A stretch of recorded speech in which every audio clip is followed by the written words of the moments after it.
د نبی کریم صلی الله علیه وسلم د سیرت پاک په سلسله کې مو د عقیده هجرت خبره شروع کړې وه چې نبی علیہ السلام سره د حضرت ابوبکر صدیق رضی الله عنه د مکې مکرمې نه ووتل، یو وسره د خدمت دپاره د حضرت ابوبکر صدیق غلامو عامر ابن فهیرہ رضی اللہ عنہ،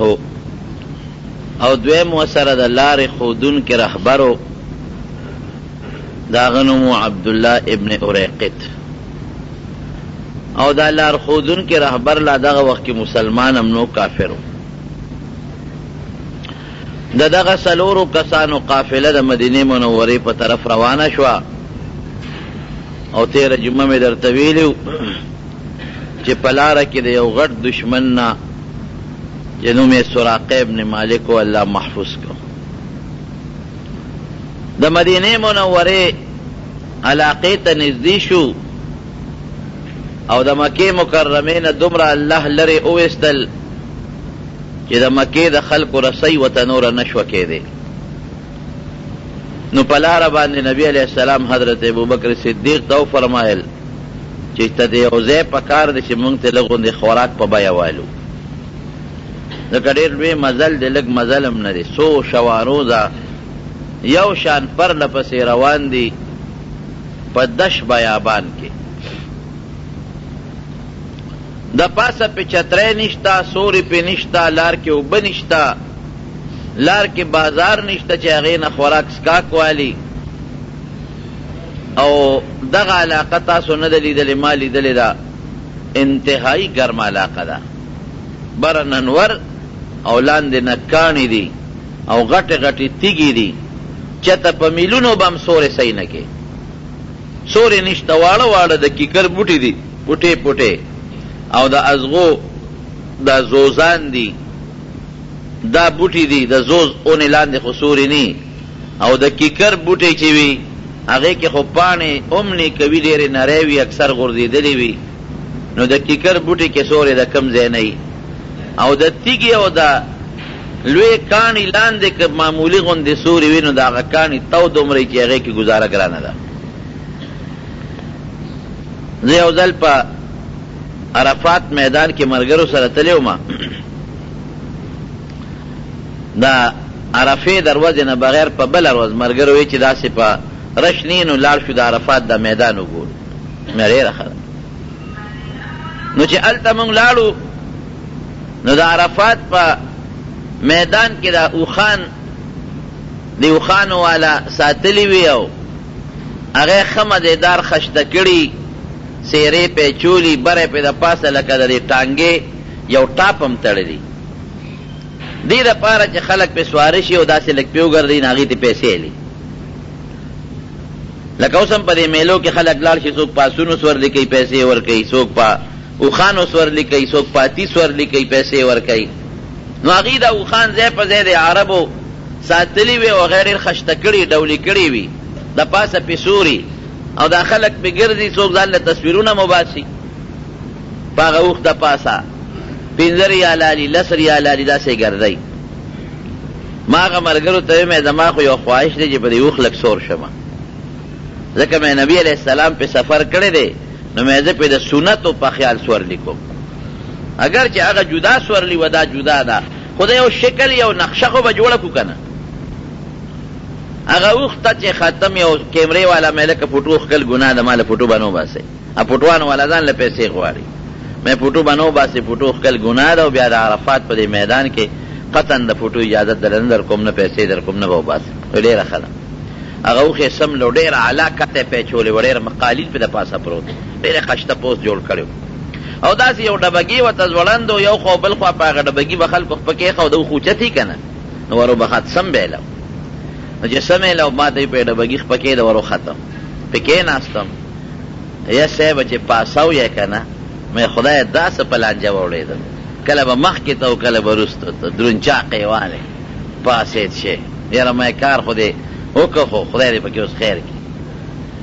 بله را باندې د پاسه د چترۍ سورې دی ټاپو، لاندې پسته ګدی ده، د خپو د ایښودو ځای هم پکې شته، خو هغه سړي ته مې ما به په دې ټول عرفات کې ګرځئ. نو ما ته هغه عربي چې بیا خو بړې پیسې راکړې، مې چې ته څو غواړې زه دله در کومه، خو په دې میدان کې مې وګرځو، مې زما نیت د سیل نه دی، بس دا یو سنت نقشه جوړول غواړم په دې علاقه کې مې وګرځو. ډېره ښه ده. داسې روانې کړم، هغه پړې نیولې دی او په دې کې دغه کې مې ګرځئ په دې میدان کې. تاسو یقین وکړئ لږ ساعت یې وګرځولم، اخره کې مې واپس وی ولې ستړی شوې؟ هغه عربي راته وایي ما وی او نو چې هغه اوښې بیا کېنه زه دې پاسېدم، ما له جړه راله بې اختیاره. مې دا داسې اوښ دی چې د پاسه پې ګدۍ پرتې دي، اوس یې خوږ کړمه، زما دا وجود یې ودړده او د املا او دا شاته وجود مې خوږېده. او مې نبي علیه السلام مبارک څه کم 1500 کاله 1500 میله په دې مزل کړی دی، او د پاسه په اوښ داسې راحت نو لکه دا چې د پاسه پې ګدۍ پرته ده، او په دې اوښ د پاسه سوری دی، ټاپ مې د پاسه دی، په مانور هم نه لګي، او د نبي علیه السلام په هغه اوښ ټاپ هم د پاسه نو. او دا د عرفات اوار میدان دی، او هغه د مکې نه مدینې پر ټول کاڼي دي او شاړې دي ښکته او پورته، چې څومره تکلیف په نبی کریم صلی الله علیه وسلم او د هغه ملګري په دې سفر کې برداشت کړي. اسانه خبره نه ده. مونږ ته خو هسې بس یو قصه ده چې بس په اوښ یې سورلي وکړو مدینې ته لاړ، نور په دې مونږ سوچ نه دی کړی چې د اوښ سورلي اسانه سورلي ده او که ګرانه. او په هغه اوښ د پاسه سوری و که سوری پې نو، او چې په کومه اوښ د پاسه ناست و چې هغې باندې نه ګدی و نه پې څه پوس شی شته، نه په لاره اوبه شته او نه بازار شته، او نه د خوراک څښاک انتظام شته. ډېر سخت سفر دی د هجرت. ځکه خو حضرت عمر فاروق رضی الله عنه حضرت ابوبکر صدیق ته یو ځل وی ابوبکر راځئ او سودا کوو. د صحابو سوداګانې خو به د نیکو وې. وی عمره څه سودا کې؟ وی تا ته پته ده چې ما په اسلام کې ډېرې قربانۍ ورکړې دي. وی عمر بلکل، او ما ډېر کلک کلک جهادونه کړي دي. وی بلکل دا دې منم. او ما د مکې د خلکو په میانځ کې د کلمې اعلان کړی دی. وی دا دې منم. او دا هم درته پته ده چې زما د نبی علیہ السلام سره څومره مینه ده او څومره محبت دی. وی دا دې منم. وی دا هر څه در کوم او یو نیکي دنه غواړم. زما دا ټولې نیکۍ در بخم، یو نیکي دنه غواړم. حضرت ابوبکر وی یو نیکي؟ حسنه یو نیکي؟ وی یو. وی وایه سودا کو. وی ستا د نبی علیہ السلام د هجرت د سفر نیکي دنه غواړم. غار ثور کې چې د حضور پاک سره کومې درې شپې کړې دي، هغه ادنه غواړم، هغه نیکي اقا نیکی را که باقی دا زندگی دا خپل جن ټول نیکی در بخم. حضرت ابوبکر وی عمره دا سودا ډیره ګرانه ده، دا قسمت ما ته الله را نصیب کړی ده. ځکه خو نبی علیہ السلام فرمایي وی دا ټولو خلکو چې په ما احساناتو ما ارجاله د خپل احسان بدل ورکړی دی، په ما د چا احسان نشته. یو د ابوبکر احسان زما په غاړه پروت دی، د هغه د نیکۍ او د احسان بدل به هغه الله د قیامت پر ورځ ورکوي. د مارونو سخت سفرو. نو نبی علیہ السلام مبارک حضرت ابوبکر ته فرمایي وی چې ته بازار دکان معلومات چا نه واخله، لږ سودا ته والو، ډېر لوی سفر دی، اوږم یو تږم یو. تپوس یې وکړه چا ورته وی دا مخامخ کور چې دی دا خیمې دا د یو سخي ښځې دي، ام معبد مشهوره ښځه وه، لکه حاتم تی چې په سخا کې مشهور و. ام معبد ښځه ده او ډېره زیاته مشهوره سخي ښځه ده. هغې له ورشئ ابه درته مفت بغیر د څه پیسو نه څه درکړي، که په بیه ته اخلی نو بلا ګړي دي ورسره، چیلی دي ورسره، په پیسو به هم در باندې در خرڅ کړي. ډېره ښه ده. نبي علیہ السلام سره د قافلې د ام معبد کور ته خیمو ته ورغې. وی مونږ خو راغلي یو او تا نه څه شی اخیستل غواړو، ډوډۍ را باندې خرڅی، غوښه را باندې خرڅی، بل څیز را باندې خرڅی، نو مونږ له راکړه چې په بیه نه والو. ام معبد ورته وایي چې په بیه نه خرڅوم، خیراتي دله در کوم، خو لږ صبر وکړې، انتظار وکړې. ولې؟ وی خاون مې ګړې چیلې سرن لیستې دي، نو چې هغه ګړې چیلې د سرن نه واپس راولي نو چې ستاسو څنګه خوښه یې هغسې به وکړو. که وی ګړه به درته لال کم، چیلې به در لال کم، پی به در باندې اوس کم. دی وی نه مونږ خو ایسارېږو نه. وی نه ایسارېږئ به خامخا، دا زما خیمې دي، ښه په اطمینان سملې اوده شئ دمه شئ، او خاون مې را روان دی اوسن قریب به ګړه چیلی راولي چې ستاسو څنګه خوښې در سره کوم، در کوم دله. وی په دې ګوټ کې یو وړه غوندې چیلی تړلې وه، اوچه بیماره، د بیمار څاروي دا نښې چې شخون نه وی. او چې کم څاروي روغي نو هغه شخون وی او د شکل نم پته لګي. حضور پاک وته فرمایل وی دا خوا ګټ کې چې چیله تړلې ده دا را لوله شکنه هغه خځې په ګمان وکړه چې دا جوړ پسې نه پوهېږي د چیلو په قصو کې پیسو د دوی تجربه نشته دوی نه پوهېږي. ورته وی چې دا چیله خو بیماره ده د ګورې دا ټپه ټیپه ده اوچه هم ده اوچه چیله کې پیدا کم ځای نه او که دا جوړه وي په صحت باندې نو بیا به دا ګډو چیلو سره سره نلتلې وه نو جوړه هم نه ده بیماره ده نو لږ صبر وکړې زما چیلی راځي. حضور پاک ورته وفرمایل وی که ستا اجازت یې موږ به وله شو. هغې به پورې وخندل چې دا غریبانان نه دي خبر د چیلو نه. وی ګورئ ما درته وایي چې ناجوړه ده که د جوړه به چیلو سره به تلې و اوچه ده اوچه چیلی کې پیدا کم ځای نه راځي. وی که تی اجازت راکې نو موږ به وله شو. ستا اجازت یې وی ښځه اجازت دی. نبی علیہ السلام مبارک یو لوښی د هغې په کور کې پروت و غټ بالټی غیر راواغېسته هغه بالټي کې وی دومره پی راتلل چې 9 کسه پې مړېدل 9 کسه هسې ګیلاس ګیلاس پی نه چې ښه اوږي پې مړېدل. بالټي ته یې ګوتې کړې ښځه ورپورې خاندي. خو چې نبي علیه السلام مبارک د خپل برکتي لاسونه د چیلې په غولانځ باندې ووهل نو فورا چیلې خپې اوله وکړې او غولانځ یې د پیو نه ډکه شوه او شخوند یې شروع کړه جوړه شو. یوازې دا نه چې پی پکې رالل باقاعده شخوند یې شروع کړه صحت یې ټیک شو او غولان د پیو نه ډکه شو خپې یې کوله وکړې او نبي علیه السلام پې مبارک لاس راښکل او هغه لوښې مکمل چې د پیو ډک کړ چې د پیو ډک کړ ړومبې حضور پاک خو داسې هم نه دی که نه د پیغمبر علیه السلام خوی مجیبه دی حرسناک نه دی ړومبې یې پې ام معبد له وکړې ړومبې ته وسکه په هغې یې وسکل. د هغې نه پس چې نور څومره ملګري و حضرت ابوبکر عامر ابن فهیره عبدالله ابن ورقت یا په کور کې څوک و په هغې یې وسکل او په آخره کې نبي علیه السلام په خپله پې وسکل او دوباره ته هغه لوښې بیا وله ډک واغېسته او پیغمبر علیه السلام ته روان شو. دا یو معجزه شو د نبي علیه السلام یعنی په اوچه چیلی کې پی د کم ځای نه راځي او بیا بیماره چیلی او بیا چیلی که ډېر هم سربی نو چیلی دومره پی نه کړي دا څومره چې د نبي کریم صلی الله علیه وسلم واغشته او چې دی د ام معبد کور ته ورسېدل نو په مکه کې یو پیری دی هغه چغې وی په مکه مکرمه کې خلک هغه پیري حیران کړل چې خدایا څوک اینو نو اوازونه اورو. هغه پیري یو څو شعرونه ووی هغه شعرونه د هغه پیري درته وویم جزا الله رب الناس خیر جزائه جزا الله رب الناس خیر جزائه رفیقین حل خیمت ام بعبدی. وی خدای پاک دے اغا اللہ چی دا دے ټول انسانیت رب دے اغا اللہ پاک دے بہترین جزا ورکی اغا اللہ دے بہترین ثواب ورکی چالا رفیقین اغا دو دوستانو لا خدای دے اغا دو دوستانو لا دیر لوی بدل او دیر لوی ثواب ورکی. کم دو دوستان حلا خیمت ام بعبدی چی دا ام معبد خیموتا ورسېدل دا آواز کوي د مکې خلقو به منډې والې آواز د کوم ځای نه دی چې آواز ټولې مکې اورېده لیکن سړی نه ښکارېد چې آواز څوک کوي څوک داسې ورپسې منډې وایي څوک داسې منډې وایي څوک داسې منډې وایي د سړي پته نه لګي چې څوک آواز کوي خو شعرونه وایي لګیا دی او د مکې خلقو ته دا خبره ښکاره کړه چې نبي علیه السلام ستاسو د ګرفت نه وت د ام معبد کلي ته رسېدلی دی. اوس که د مکې خلک ورپسې په اسونو مزغلي نو پیغمبر علیه السلام نشي راړولی داسې ځای ته رسېدلی دی. نو پیرې چغې وایي جزا الله رب الناس خیر جزائه رفیقین حل خیمت ام معبدی وما نزلها بالهدى فاهتدت به. وی دا دواړه دغې د ام معبد کلي ته ورسېدل هلته میلمانه شو نو چې میلمانه شو نو فاهتدت به ام معبد د پیغمبر علیه السلام پلاس بیعت وکړه ایمان یې راوړه. هغې ښځه چې د پیغمبر علیه السلام د عظیمه معجزه ولیده نو هغې ښځې ته پته ولګېده نبي علیه السلام وله فورا دعوت ورکړه وی ته څوک یې وی د الله رسول یم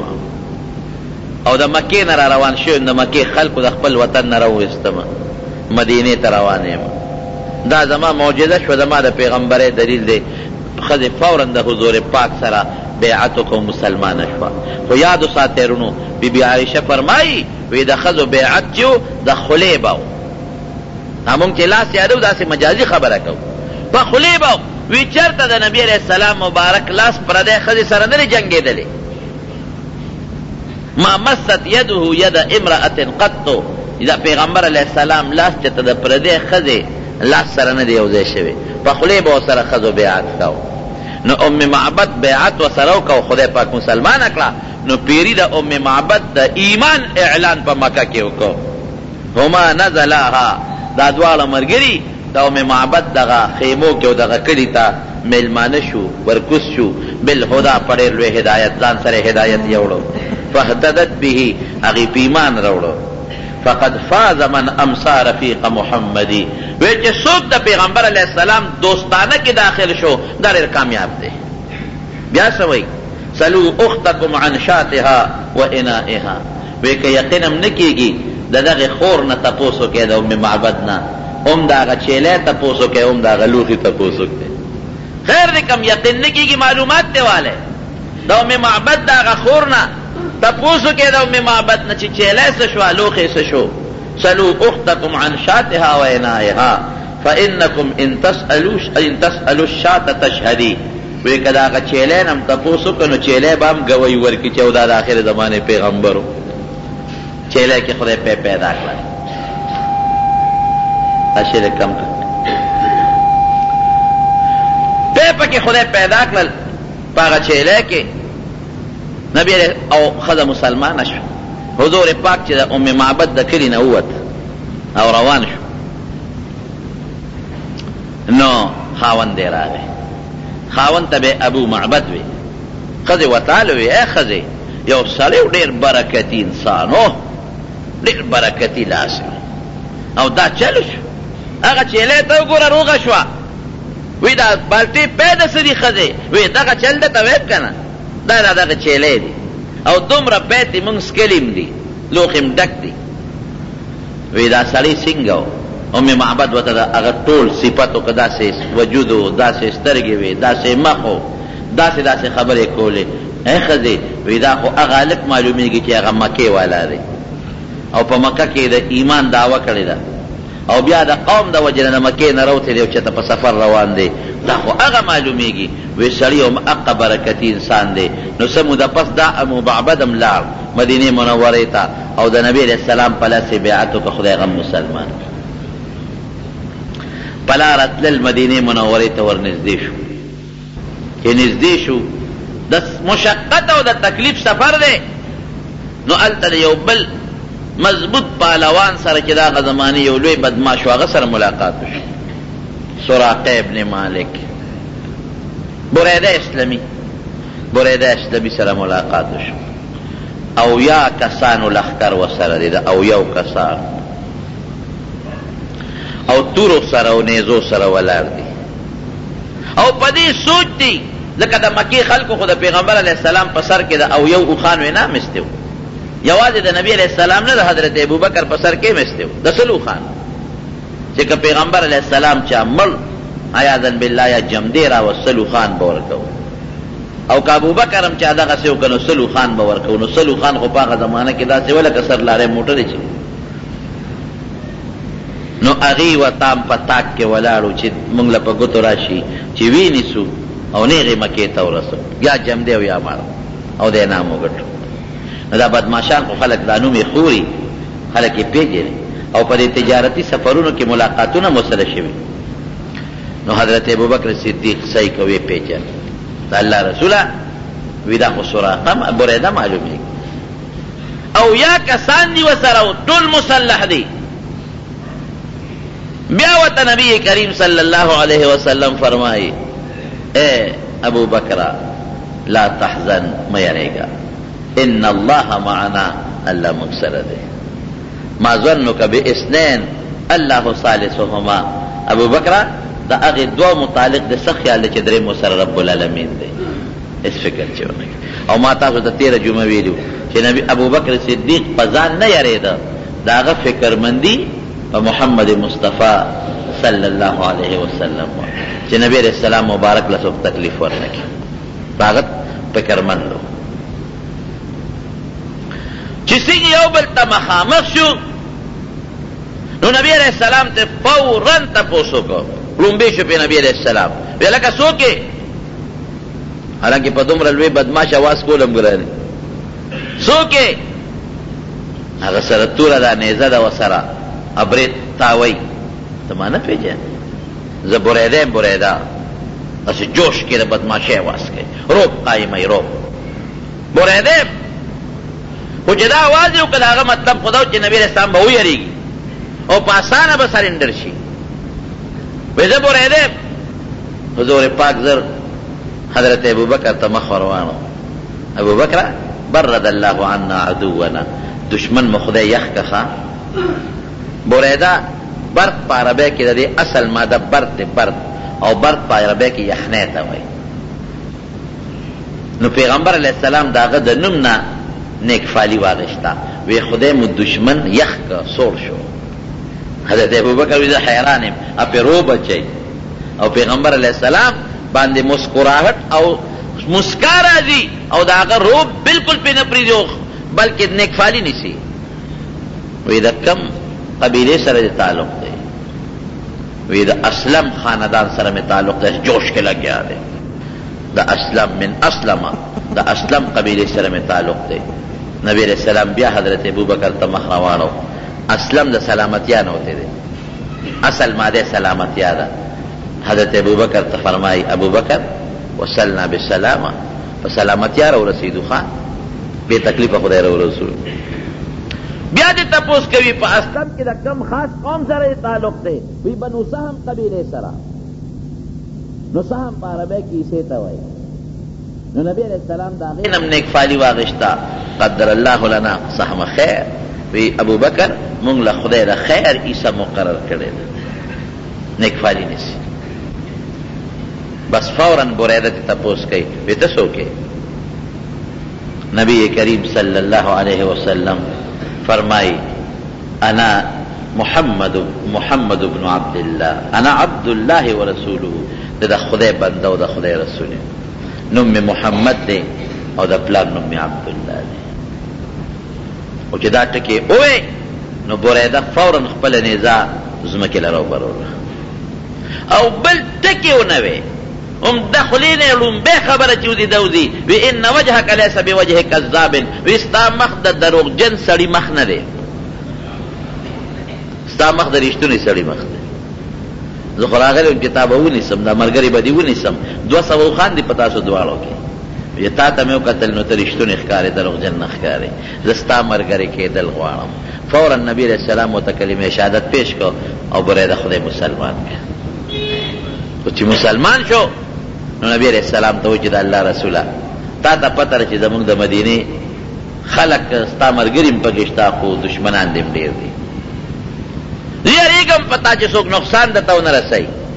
نو تداسې وکړه چې زما په امان کې مدینه ته داخل شه لکه اوس هم د قبایلو ته څوک لاړ شي یو ملک په امان کې ورننه وځي بس بیا ورته څوک غږ نه کوي زما په امان کې دان داخل کا زه به امن درکم تا ته به څوک هم نقصان نه رسي حضور پاک وی ډېره ښه ده نو یو روایت کې راځي چې خپل پټکی راواغشته او بل کې راځي چې نبی علیہ السلام خپل پټکی مبارک ورکړ او بریده هغه پټکی په خپل نیزه کې ونیو او د نبی علیہ السلام د اوخې پړی ونیو او لکه د غلام او د خادم په شان مخ کې روان دی او اعلان کوي چې اے خلکو محمد مصطفی صلی الله علیه وسلم د بریده په امان کې مدینه ته ځګوري پام کوي که چا کې زوري د مخ کې دي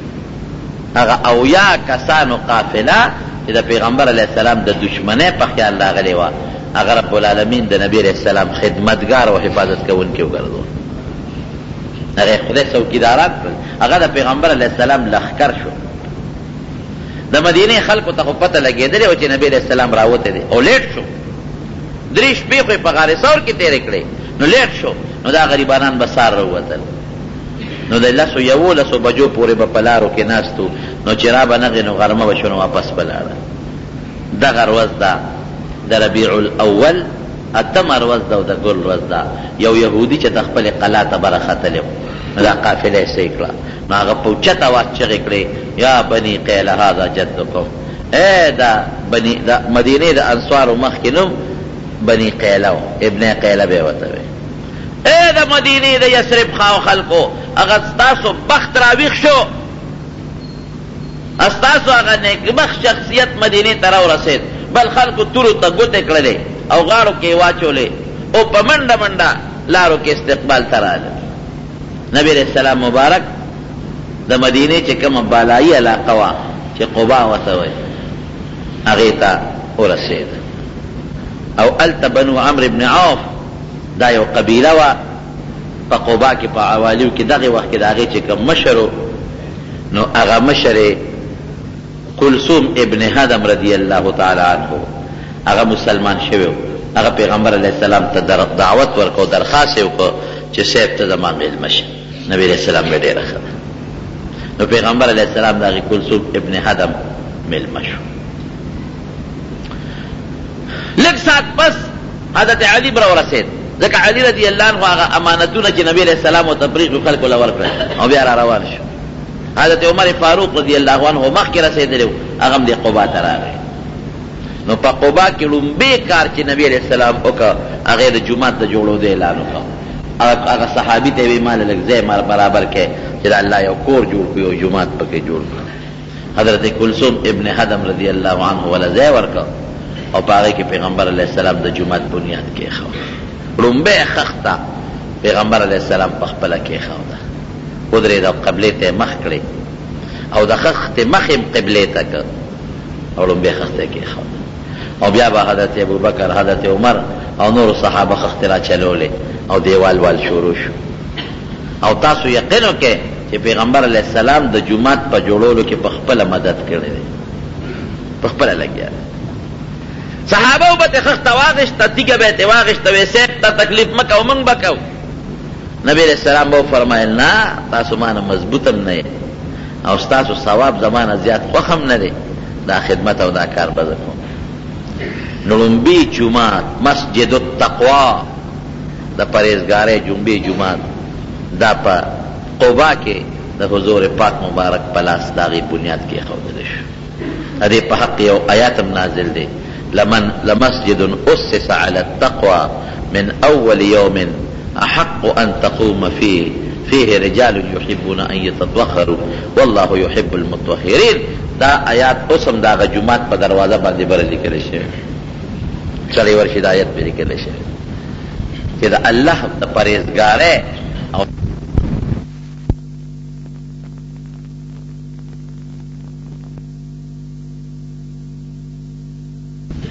چیز اغی فیه رجال یحبون ان یتطهروا پاکوالی خوخت نو نبی علیہ السلام دا دی خلقون بیا تپوسو کو ویستاسو دا پاکی اللہ صفتو کو تاسو سک عمل کوئے ویسیب مونگ چے او دس مات کنو لاول پلوٹا کانی زان پاک کو او دا غی نپس بیا پاوبو زان پاکو زان صفا و ستر ساتو ویخان استاسو دا پاکی اللہ صفت کرده دا پاکی چی دے دار رحم شیر نبی علیہ السلام وی الطهور شطر الایمان وی پاکی دا ایمان صدا مسلمان بزان پاک او صفا سات کی ادی وجنا دا جمعه پر از باندې غسل او لمبل مسنون دی سنت دی لامبا دی وجود دی پاکی یا پلوی بیا د سې کې سړی مبتلا شي دا لمبل په وری واجب کړی دی چې دا وجود صفا شي دا وجود پاک شي او دا پاودس کې د هر منځله مخ کې 15 کرتا او 10 کول چې سړی بیا د سیدا ولی چې وجود صفا او پاکی نبی علیہ السلام فرمائی کنا بے خیر جامع رستاسو زری وشلی دلی وی او چې پاکی صفا جامع چاوی جو صحابی اوزل سر ببرو نبی علیہ السلام ورطا غصہ شو وی تا سر گومندشتا چی دا سر پیزان دا گومنس کے او ایک اخبال خوشبوئی دا سرنی نو خدو سر با پاقا زمانہ کی خوشبوئی وی اسم خدو سر اخبال مخصوصی خوشبوئی وی نو ایک اخبال خوشبوئی دا سرنی دا خزن خوشبوئی غوارا پزان پونے کا او خپل تیل د سرنی د خپل خزنه تیل غواړه او پاغي باندې ځان غوړکا نو صفائی دا زموږ د اسلام بنیادی شی دی کوي خوراک په پاک خوره ګنده باندې خوره بردار خوراک خو ګندای او په پاک کس کې ګنده او په منس کې وجود به صفا ساتي جامع به صفا ساتي نو د دوی د صفای رب العالمین صفاتو دیو جن مسواک مګوي چې وجود دی پاکي او غاخونه دی پاکی او بدبوئی دل نخوریگی او رنبه بنیاد د جماعت کې خو دینه پته ولګیده چې جماعت څومره اهم سیز دی. د خپل کور نه پیغمبر علیه السلام لازال د خپل کور بندوبست نه کړو، جماعت بندوبست یې مخکې وکړ او په جماعت کې په خپل لګیا د خدمت کوي. ولې؟ ځکه جماعت د الله د عبادت ځای دی. د جماعت کې څه کېږي؟ د خدای عبادت کېږي. موږ په جماعت کې څه کوو؟ عبادت پکې کېږي، ماشومانو د سبقونه پکې ښوول کېږي او طالبان پکې د دین پاتې کېږي او د قرآن درسونه پکې کېږي. دارنګې په هر جماعت کې دغسې منځ کېږي، اعتکاف پکې کېږي، ذکرونه پکې کېږي، د قرآن تلاوت پکې کېږي. جماعتونو ته د خدای کورونه ویلې شوي چې جماعت دا د الله کور دی، د الله کور. نو د الله د کور به خدمت کوي. حضور پاک دا دی په خپله پکې خدمت کوي او د الله کور سره مینه به ساتي، صفا به ساتي، صفا. تر دې حده پورې نبی علیہ السلام فرمایي وی که چا په خپل کور کې دننه یو چربوتره جوړه کړې چې په هغې کې مونځ کوي، وی د هغې د صفې خیال دې ساتي، هم وی صفا وساتي. لومبې جومات جوړ کړه. څوارلس ورځې یا څلېرویشت ورځې پیغمبر علیه السلام مبارک په دغه قبا کې تېرې کړې. خدای ډېر مهربانه بادشاه دی نو چې هلته لاړ نو د سړي په لکه خدا را دي چې بیت الله رانو پاتې شو، عمره پاتې شوه. نو رب العالمین مسجد قبا له یو فضیلت ورکړ. نبی علیہ السلام کو فرمایل وی چې کم سړی په مسجد قبا کې 2 رکعاته منځ وکړي، د دې 2 رکعاتو په بدل کې به خدای دله د عمرې ثواب ورکړي. عمره څونه ګران کار دی، آسان کار خو نه دی. او پیغمبر علیہ السلام به دې مسجد قبا ته هر خالی ته تقریبا کله به پیاده ته او کله به په سورلی ته د مدینې منورې تقریبا 3.5 کیلومیټره فاصله ده. اوس هم چې حاجیان یا عمرې والا کله هم لاړ شي مدینې منورې ته نو مسجد قبا ته ځي، خامخا ځي، ښځې هم ځي او سړي هم ځي. ځکه د پیغمبر علیه السلام د هغه 2 رکعاتو نفلو هغه په نیت ځي چې پکې 2 رکعاته نفل وکړو چې موږ ته ثواب میلو شي. څوک پکې ډېر زیات نفلونه کوي، 4 رکعاته، 20 رکعاته، 10 رکعاته، 14 رکعاته، دا صح خلق پکې نښتي او پکې منځونه کوي او ډېر ویره شي ور باندې په مسجد قبا. خدای دې تاسو مونږ هم بوتلي. مسجد قبا نه چې واپس راځي د جمعې پر ورځ راووت نو په لار کې یو محله د بنو سالم، په هغې محله کې پیغمبر علیه السلام د جمعې مونځ وکړ. دا لومبۍ جمعه ده، د دې نه مخکې د جمعې مونځ نبي علیه السلام فرض خو لا موقوته نه وه. د جمعې د مانځه د کېدو چې کوم شرطونه دي برابر نو دغلته د جمعې د شرط برابر شو. ځکه جمعې دپاره یو شرط دا دی چې ښار به یا غټ کلي به دار حرب بني دار اسلام به د لومبۍ د جمعې مونځ یې هلته وکړه. اوس په هغه ځای باندې یو جومات جوړ شوی دی، مسجد جمعه ورته وایي. او چې د هغې نه کله را روان شو صاحب زبردست استقبال شو د نبي علیه السلام. بنو النجار دا په مدینه منوره کې یو قبیله وه چې دا د پیغمبر علیه السلام ماماخیل. د پیغمبر علیه السلام خپل ماماخیل نو، د نبی علیه السلام د نیکه د عبدالمطلب مور د هغې نوم سلما وه، د هاشم ښځه د مدینې منورې وه. نو د نبی علیه السلام نیکان هم ورته ویلی شي، ماماخیل هم ورته ویلی شي. د نیکه مور یې د دغه ځای وه د بنو النجار. نو هغې پسې سوال جواب وکړه چې راشئ. نو هغې فورا رالل او تورې غاړو ته واچولې، ځکه د دشمن یاره خو وه، څوک د پیغمبر علیه السلام یو طرف ته څوک بل طرف ته، او په خپله اوښه مبارکه باندې سور شو او مدینې شریفې ته را روان شو. او صاحبه په لاره ماشومان ورته ولاړ دي، ښځې ولاړې دي په دې دیوالونو ناستې دي، په کوټو ناستې دي، په لارو کې ناستې دي، او ښځې تنبلونه وایي او ماشومان هم د خوشحالۍ د تنبلونه وایي او لګیا دي شعرونه وایي. طلع البدر علینا من ثنیات الوداع وجب الشکر علینا ما دعا لله داع. دا 14 سپومې وی په موږ راوختله د دغې قبا د درو د طرف نه، او چې تر څو په موږ کې ساوي نو د خدای شکریه په موږ لازمه ده. حضرت انس رضی الله عنه فرمایي په ترمذی شریف کې حدیث دی، وایي چې په کومه ورځ نبی علیه السلام مدینې منورې ته راغی، وایي هر شی روښانه روښانه، ځکه خو یې د 14 سپومې راوختله. او په کومه ورځ چې نبی علیه السلام وفات شو، وایي لا موږ د هغه په دفن کې مصروف وو او د هغه د قبر د خاورو نه ملاس نو څنډلې چې هر شی بیا راته تورو تورو تیاره تیاره ښکارېده. هغه نورانیت بیانو که کم نورانیت چې د نبی کریم صلی الله علیه وسلم په جن مبارک کیو دا شیرونه به وي طلع البدر علينا من ثنيات الوداع وجب الشكر علينا ما دعا لله داع أيها المبعوث فينا جئت بالامر المطاع اے پیغمبر چې ته خدای په مونږ کې لېږلې دا سه کار دې مونږ له راوړل چې مونږ بستا په هغه کې تابعداري کوو یو قدم بم دنه مونږ درستو کېږو او د بنو النجار د ماشومان جنکې راغلې هغې م لګیا تنبلونه وایي سندرې وایي نحن جوار من بني النجار نحن جوار من بني النجار یا حبذا محمدا من جار مونږ د بنو النجار جنکې او اے محمد صلی الله علیه وسلم څه ډېر ښه انسان یې او زمونږ ډېر ښه ګاونډي شوې هغې بیا دا شعرونه وې په لاره پیغمبر علیه السلام را روان چې راغی اوس مدینې منورې ته راننوت لوی استقبالیه ده او دا ماشومان یو بل ته وایي دا واړه دي که نه هذا رسول الله دا د خدای پیغمبر او واړه یو بل ته وایي هذا رسول الله حقا دا د خدای رښتونه پیغمبر نبی علیہ السلام به ورته مخ ورواړو وی ستاسو ما سره مینه شته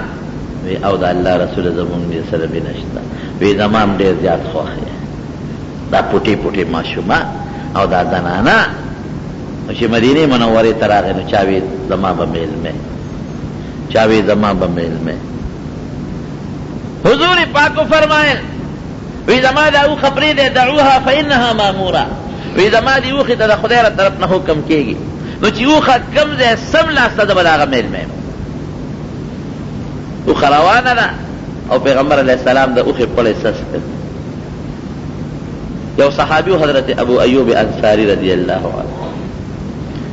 د هغه د کور مخې ته اوښه راله او دا ځمکه به یې بویوله دې اوښې هلته سم لاسته خو چې سم لاسته نو زر پاسېده چې پاسېده داسې بیا وګرځېده چکر یې وو نو بیا راله حقه ځای له او په هغه ځای سم لاسته او چې سم لاسته اوښانو والا په دې پیږي ښه برابر سم لاسته نو بالکل د حضرت ابو ایوب انصاري دروازه ورته مخامخ وه هغه را منډه کړې او د پیغمبر علیه السلام سامان یې زر خپل کور ته وتښته چې بل څوک پرې مخکې نه شي خوش قسمته صحابي دا کور ولې منتخب شو نبی علیه السلام دې ته ولې لاړ دوه وجې دي یو دا چې دا کور د کم صحابي و نو دا د پیغمبر علیه السلام ما خیلو ما درته وویل دا هغه بنو النجار و کوم چې د نبی علیه السلام د نیکه مور د دې د قوم نه وه دویم سیرت مصطفی کې مولانا ادریس کاندهلوي رحمت الله علیه د زرقانی په حواله یو واقع نقل کړی چې یو بادشاه و تبع د هغه لقب و د یمن په بادشاهانو کې یو بادشاه دا تبع بادشاه ډېر زورور په لاره تېرېده او دې بادشاه سره لوی لښکر او 400 ورسره د خپل کتاب عالمانو 400 عالمان دلته یې دمه وکړه نو چې دمه وکړه نو هغه عالمانو خپل کتابونه وکتل هغې ته اندازه معلومه شوه نو هغې علماو خپل منځ کې صلاح وکړه او بادشاه ته درخواست وکړه وی صاحب مونږ دلته پرېږده مونږ د علاقه کې پاتې کېږو وی ولې وی دا علاقه مونږ ته هغه علاقه ښکاري چې نبی آخر الزمان به دلته هجرت کوي وی تاسو ته څه پته ولګېده وی مونږ ته د خپلو کتابونو نه پته لګي او بل د کشف خاوندان مم پکې مونږ ته د خپلو کتابونو نه پته ده چې دا علاقه او دا ځمکه دا محل د وقوع دا هغه ده چې نبی آخر الزمان به دلته کې راځي او دمه به کوي نو نبی آخر الزمان خو مشور وکړ ورته پته وه وی ښه تحقیق وکړئ نو بیا ما ته ووایئ نو هغې د خپلو کتابونو پوره تحقیق وکړه وی صاحب هم دا ځای دی دلته به نبي آخر الزمان راځي نو هغې تبع بادشاه هغې 400 علماو له هلته مکانونه جوړ کړل کورونه یې وله جوړ کړل او یو مزیدار اعلی کور یې جوړ کړ او هغې 400 علماو ته یې وی دا ستاسو کورونه دي او دا کور د هغه نبي آخر الزمان دی که ستاسو په ژوند کې دی راغی دا کور به ورته حواله کې او یو خط یې پرېښود نبي علیه السلام په نوم یو خط هم ولیکه دا خط به موله ورکړي او که ستاسو په ژوند دی رانغی نو تاسو به خپلو بچو ته دا وصیت کوئ او هغې بچو ته به وایئ چې هغې د خپلو بچو ته وصیت وکړي هغې د خپلو ته کوي نو چې دا کم ابو ایوب انصاری رضی الله عنه کم کور دی دا د هغه عالم نوسیو التبع بادشاہ چې پرېښو او دا هم هغه کور چې تبع بادشاہ د نبی علیہ السلام په نوم جوړ کړی نو گویا کہ پیغمبر علیہ السلام خپل کور ته راغلی پردي ته نه دی راغلی او چې کوم خط مولانا کاندهلوی رحمت الله علیه د زرقانی په حواله په سیرت مصطفی کې لیکلی دی نو هغه خط کې دا لیکلی دی پیغمبر علیہ السلام ته چې خاتم النبیین پیغمبره په تا دې زما سلام او یو څو شعرونه ورته لیکلي یو شعر دا دی شهدت على احمد انه رسول شهدت على احمد انه رسول من الله بار النسم وې زه په دې خبرې ګوی ورکوم د نبی علیہ السلام یو نوم خو احمد دی که محمد نوم دی او احمد نوم دی قرآن شریف کې الله فرمایي عیسی علیہ السلام زیر ورکړو ومبشرا برسول یأتی من بعد اسمه احمد زه ګوی ورکوم په دې خبره چې احمد د الله پیغمبر دی د الله رسول دی ګوره غایبانه د مخکې نه دا ګوی ورکړه هغه الله چې دا ټول مخلوق او دا روحونه پیدا کړي فلو مد عمري الى عمره لكنت وزيرا له وابن عم وی که زما عمر د دې نبی آخر الزمان عمر ته ورسېده نو زه به د وزیر یم او زه به د تره زوی یم وزیر دا چې زه به وزیر خو د انسان مدد کوي که نه او د تره زوی د تره د زوی مدد کوي نو زه به وزیر یم او د تره زوی به فلو مد عمري الى عمره لكنت وزيرا له وابن عم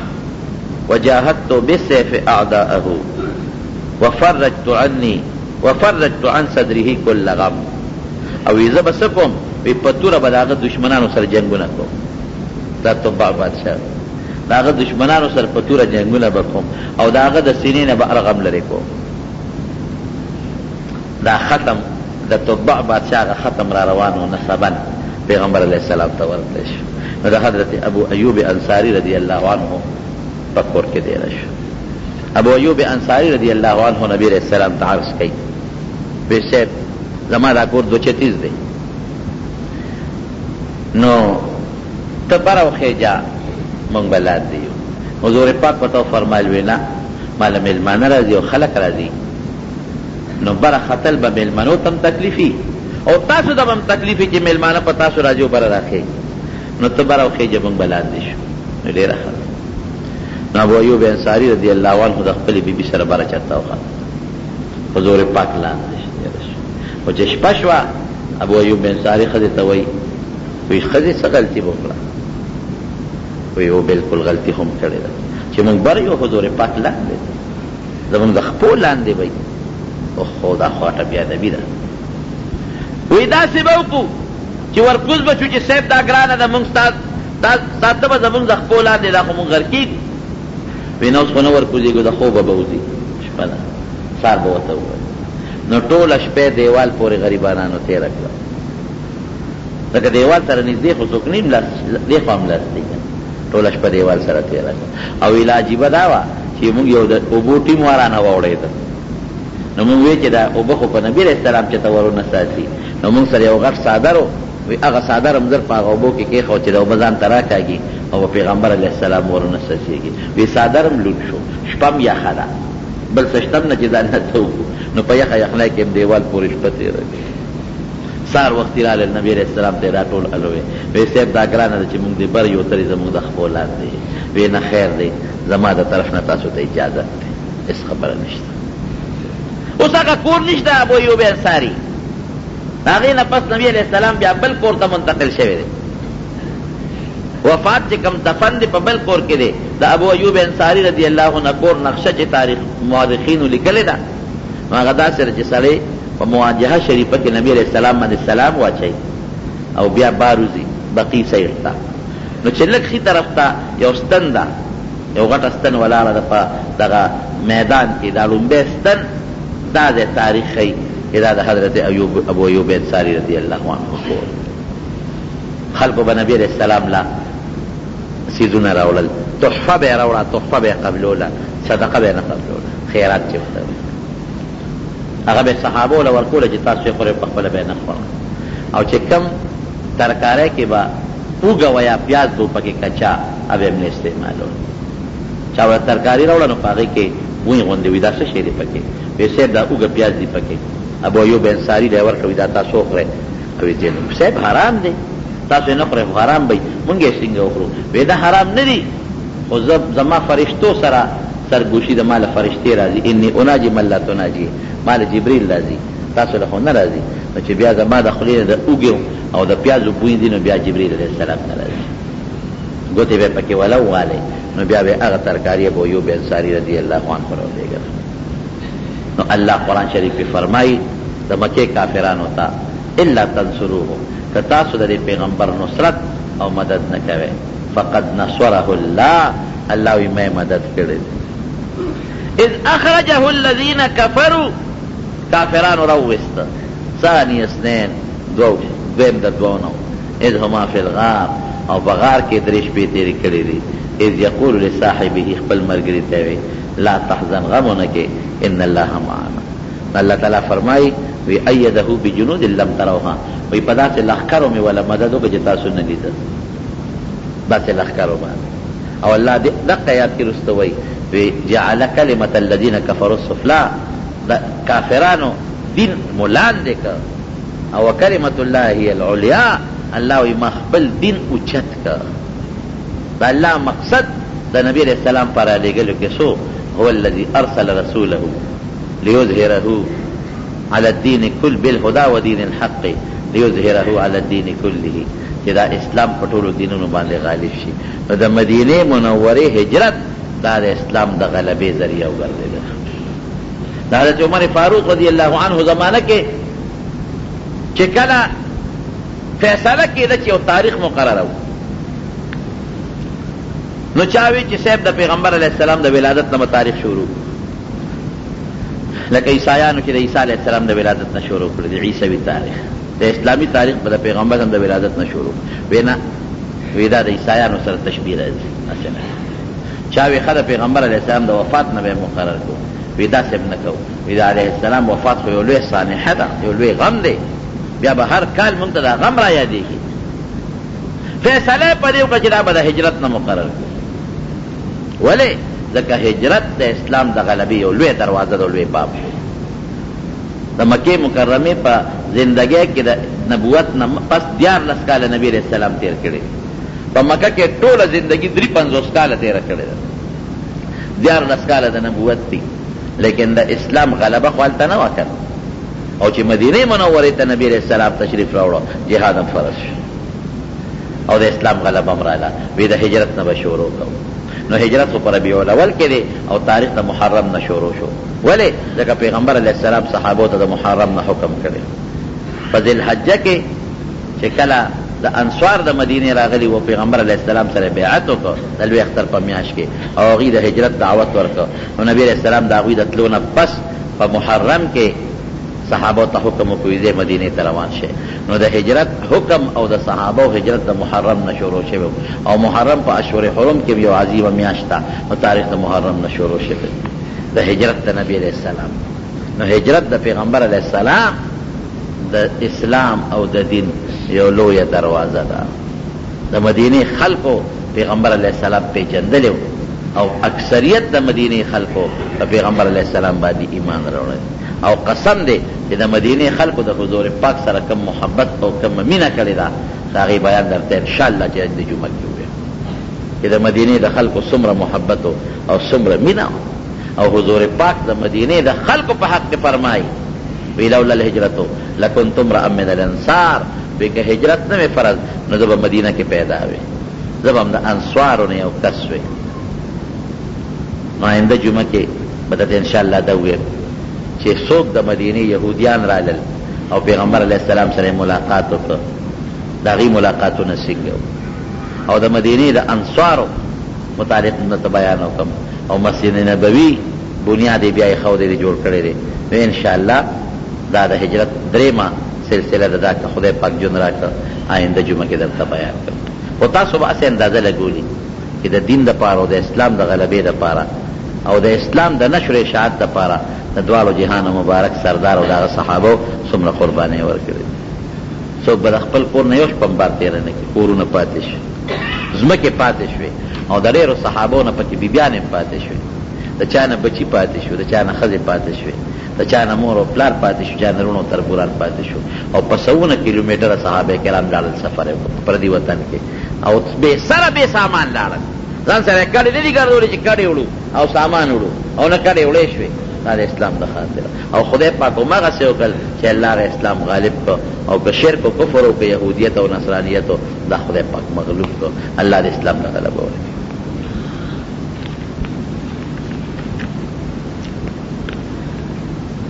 دا خو دې خبرو ضرورت نشته. بعضې خلک تور پټکي متعلق کوي چې دا تور نشان د ماتم نه ښه نه، دا هسې فضول خبره ده. د پیغمبر علیه السلام مبارک په یو موقع تور پټکي لیدلی شوی دی. تور پټکي پیغمبر علیه السلام وهلی دی. ښه داسې د ماتم او دا ښه نه ده، نبي علیه السلام په خپله په سر کړی دی. که یو کس چاله دعوت ورکړي چې ځان سره خپل ملګري بوځه او ملګري ته یې نه ویلې نو دې تلی شي که نه؟ بلکل چې تا ته وي چې ځان سره راوله نو به دا شکر.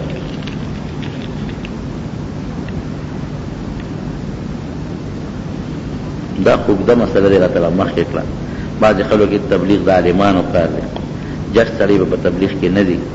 پخوا خلکو خو بسترې نه وې راغشتې. خبره دا ده زما ورونو، دین زده کول تبلیغ د چې دا کوم علما دي د هغې جدا مقصد دی، عوام چې دي د هغې جدا مقصد دی. علما دې دپاره دي چې بل ته دین وښیي، عوام دې ته دي چې د بل نه دین زده کړي. داسې ده که نه؟ علما دې دپاره دي چې بل ته دین وښیي، عوام دې دپاره دي چې د بل نه دین زده کړي. نو دین زده کول د جټو کار دی. ښه تبلیغ کې وتل د جټو کار دی. جټو له پکار دی چې تبلیغ کې ودي چې څه زده کړي، مونځ به زده کړي، مونځونه د خلکو خطۍ چې لاړ شي مونځ زده کړي، او دسونو طریقه نه وردي او دس چل زده کړي پکې، او ګیره پرېږدي پکې دینداري حاصله کړي. نو ټیک ده چې دین د ښودل د علماو کار دی، خو دین زده کول د چا کار دی؟ بیا د جټو کار دی. نو علما دې ځي چې بل ته دین پکې وښیي، او جټ دې ځي چې د بل نه دین زده کړي. او مخکې خو بسترې چا نه ته کوم ځای به بسترې تا د هغوی لیدې وي،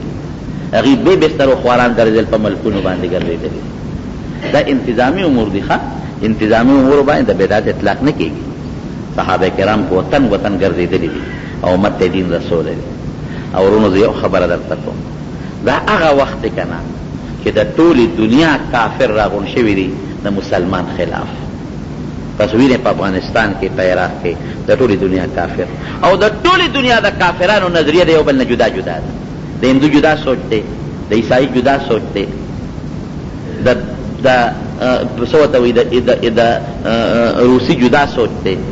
او دارنګې د جاپان والا ګوتم بدھ والا مذهب والا دي. دا ټول مختلفو مذهبونو والا راویوځای شوي دي د مسلمان خلاف سازشونه کوي که نه کوي؟ او مسلمان خپل منځ کې سره یو بل پسې لګیا دی.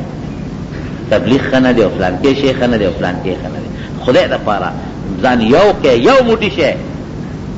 یو اتحاد په ځان کې پیدا کړي، یو اتفاق په ځان کې پیدا کړي. د دین که څوک په یو میدان کې لږ خدمت هم کوي، دا لویه خبره ده. چې څوک د دین خدمت کوي په هره لار کې چې دی، د هغه بد موایې صفتونه یې کوي. ورشه وګورئ، د هغې نظریې ټول مخالف دی، او ستا خلاف یو دی. ته په خپل منځ کې سره مخالف یې، څوک یو پسې په لوډ سپیکر لګیا دی، څوک بل پسې لګیا دی، څوک بل پسې لګیا دی. د دین یو سړی خدمت کوي، داد والا ورکړه چې تلی شي لاړ شه، چې نه شي تلی بد موایې ده. چا د خدای به نه د قیامت پر ورځ تپوس کوي. زما وروڼو چا پسې بد موایې، ما علماو پسې بد وایې، ما په تبلیغ والا پسې بد وایې، ما په پیرانو صاحبانو پسې بد وایې، او نه نورو ډلو پسې مجاهدین یا وغیره نور داعیین دي پسې بد موایې. په دین اسلام کې د هر چا خپل ځای شته، او هر څوک لګیا دی په خپل دین کې خپل خدمت کوي. بس دا کوشش د دین دپاره کوي، خدای زموږ د اسلام او د دین غلبه پیدا کړي. قرآن کې الله فرمایي واعتصموا بحبل الله جميعا ولا تفرقوا. وایي د خدای په قرآن یو شی او ډله بازۍ مه جوړوئ. خدای دې ډله بازو نه ساتي. باندې وایي دعا وکړئ رب العالمین ته زموږ نه راضي شي، د نبي علیه السلام په سنتو زموږ عمل نصیب کړي، او د پیغمبر علیه السلام تابعدار مو الله جوړ کړي. د دین نقشه زموږ خپله کړي الله، اسلام له غلبه ورکړي، دین له غلبه ورکړي، د بې عزتۍ او د رسوایۍ د جرم نه مو ساتي. په دې وطن کې هم د قرآن او د سنت نظام راولي. ته زموږ نه خدای راضي شي، او د خپل قهر و غضب نه په دواړه جهانه په امن او په حفاظت کې وساتئ برحمتک یا ارحم